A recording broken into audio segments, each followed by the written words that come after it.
Well, my say on this is that the conviction, especially of the former governor of Plateau State, who is also a service senator on the platform of our party, who is a very good friend of mine, is that it debunks the unfounded allegations of the opposition that as soon as a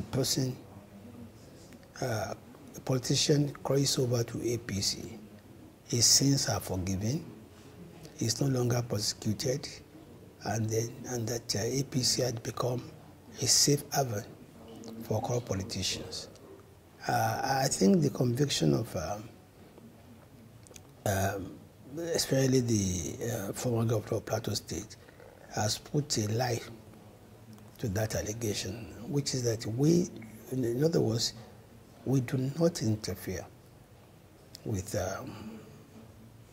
how people are prosecuted, neither do we interfere with the judiciary, and that being a member of OPC is not an immunity against prosecution for corrupt practices.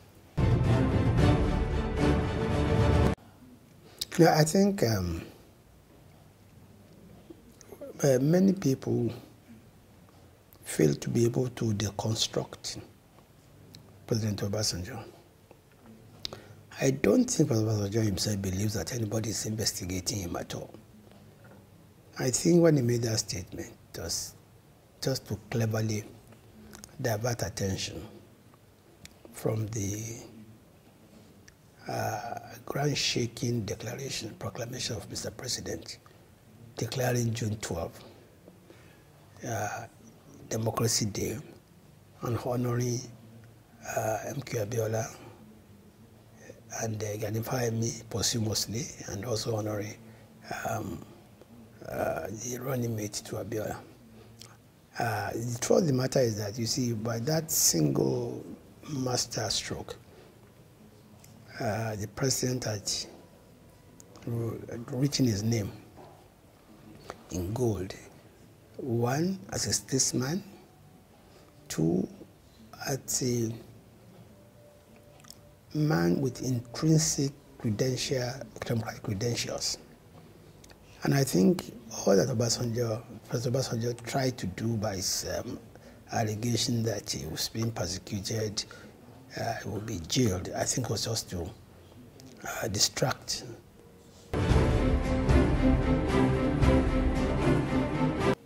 I wouldn't know, frankly speaking, I wouldn't know.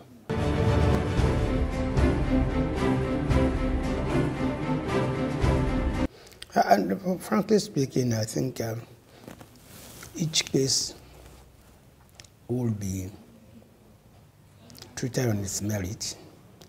If Dr. Edavo deserves an award, I'm sure that she will be given. But there are criteria for awards, and that those criteria must be met. I don't even know what the criteria is. No, I don't know what the criteria, what they are. But I think due process and diligence will be taken into account. But clearly, whoever deserves a national award and is brought to the attention of Mr. President, I'm sure we'll look at it, and look at the extant laws and the circumstances, and if he or she deserves it, I think we'll be giving.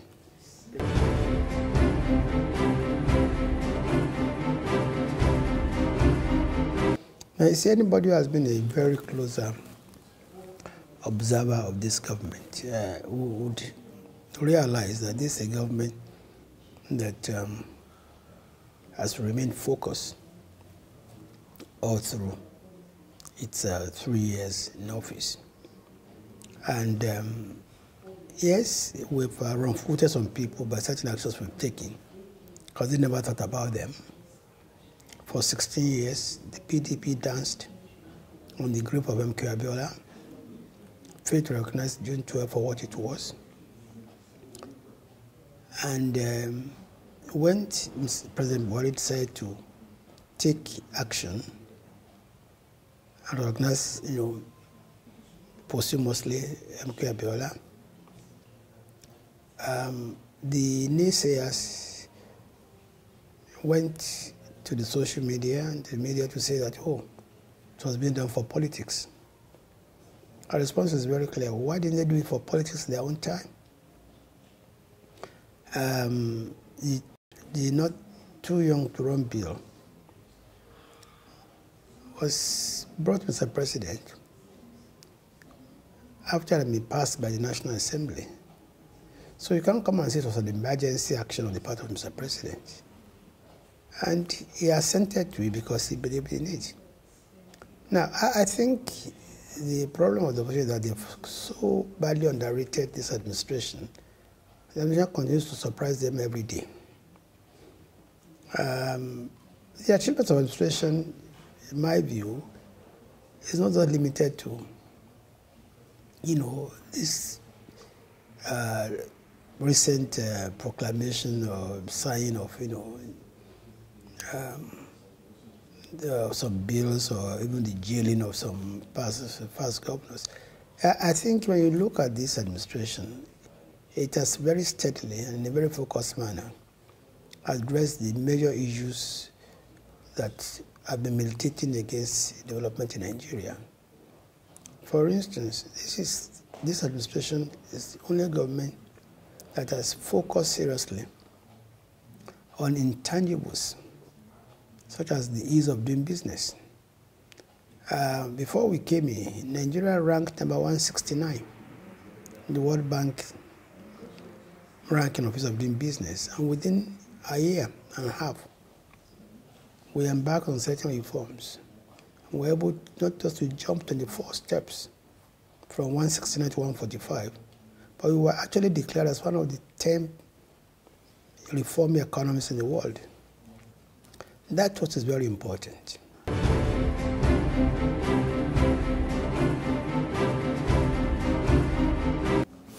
You see, my position is very simple.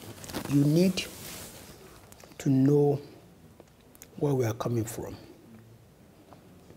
and where we are today to appreciate what the government has done, both in creating employment and also in reducing poverty.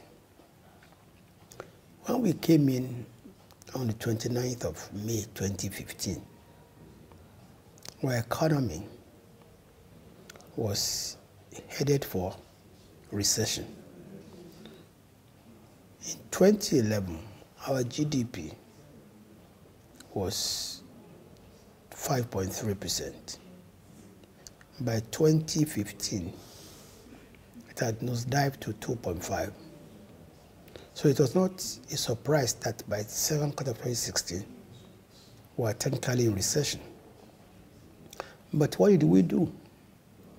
What we did was to brace up and take certain decisions, notably our economic recovery and growth plan, to bring back the economy on track.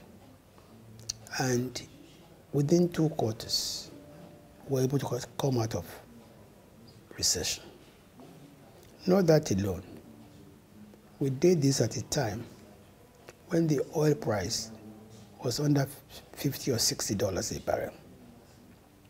Because part of the major focus of our economic recovery and growth plan is to ensure that we diversify the economy.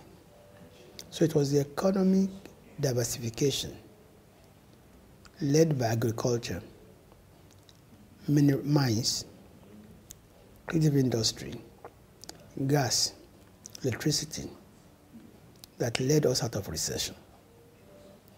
Now, it's also important to know that when we came in 2015, the reserves, our foreign reserve was $23.6 billion.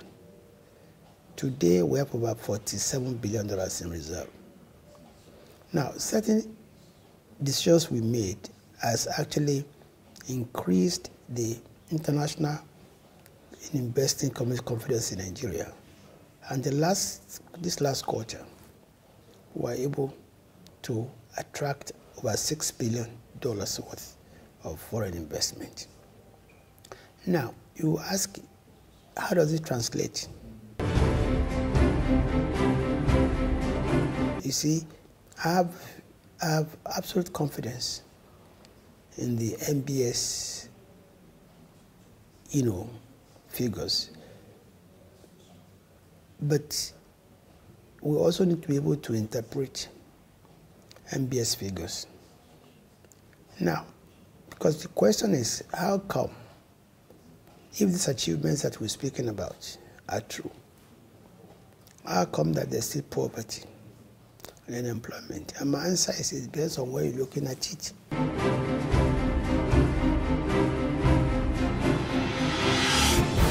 I think it doesn't work out that way. You see, number one, when you come out of a recession, if you have been a recession, you come out of a recession, there's a lag period of about 10 to 12 months, during which you may not be able to feel the retail effect of coming out of recession.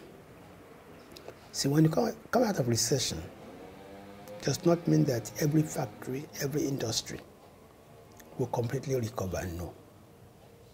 But what we are proud to say is that all the indices are positive. Inflation has come down from 18.2 or 13.6% to 11.2 for the 16th consecutive month. We've created more than 6 million jobs in the agricultural sector alone. And these are not my figures. These are the figures of the Nigerian Rice Growers Association. In 2015, they had 5 million members. Today, they have over 11.2 million members. Now, for us, those are jobs also. Now, we employed 200,000 unemployed graduates in 2016 under our Empower program. Now, we have embarked on what we called, a social investment program, through which we feed every day over 8 million pupils in Nigeria.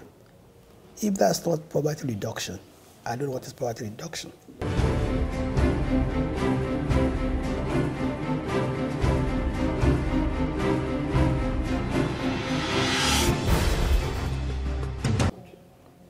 I think INEC is the statutory body, statutory responsibility of monitoring campaign expenditure. But one thing I can assure you is that for us, 2019 election probably be the least expensive for us because we have performed, we have delivered. Just talking to you now, that we feed 8.2 million people every day, 1 free meal a day. They have parents. I just told you what we've done in the area of infrastructure. I just told you, I was about to tell you what we have achieved in the area of insecurity, tackling insecurity. When we came in 2015, 20 out of 27 local governments in Borno State alone was under the influence of Boko Haram, under the occupation of Boko Haram. Today, not one single local government that I noticed.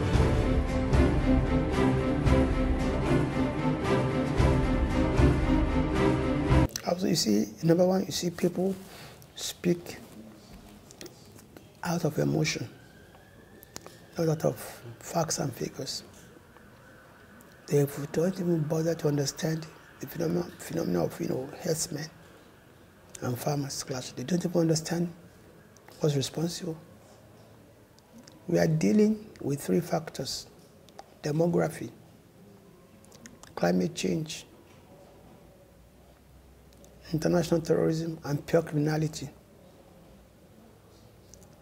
Look, in 1960, the population of Nigeria was 45 million. Today is 190 million.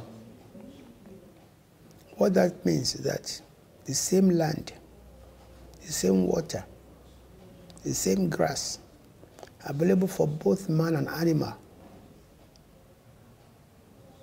In 1960, which was shared by 45 million people, is now being shared by 180 million people. There are bound to be tensions. And take the environment. Lake Chad, which will support 35 million lives from 6 African countries: South African Republic, Niger, Nigeria, Chad, Cameroon. The Republic has lost 90% of its surface water, from 25,000 square kilometers to 2,500 square kilometers. What that means then is that people have to move southwards to look for vegetation. You see, people, like I said, people speak out of emotion, and they've tried to introduce religion and ethnicity into a matter which is purely demographic, environmental, and at times pure criminality. In the short term, Nigeria deployed its forces, police, Air Force, Army, to the trouble spots. But the long term, we must embrace technology. Herdsmen must adopt ranching. Farmers must adopt best practices. What's happening in Nigeria is not unique. Pastoralists and farmers are always having this problem. But I'll just give it to round up. I'll just give 2 instances to convince you that what's happening has nothing to do with religion and ethnicity. Zamfara has lost more people to cattle rustling than Taraba and Benue State put together. Yet the cattle rustlers are Muslims and Fulani, and the victims are also Muslims and Fulani. So how do you factor religion there? Or take Kebbi State, where 70% of those who are in Kebbi prison today are as a result of herdsmen-farmers clash. Yet both groups, farmers and herdsmen, like Muslims and Fulanis. We should please stop playing very dangerous politics with religion and ethnicity. Why is it that when there are killings in Zamfara, they call them bandits? When there are killings in Benue, they call them herdsmen. We should be very careful, because we have no other country but Nigeria.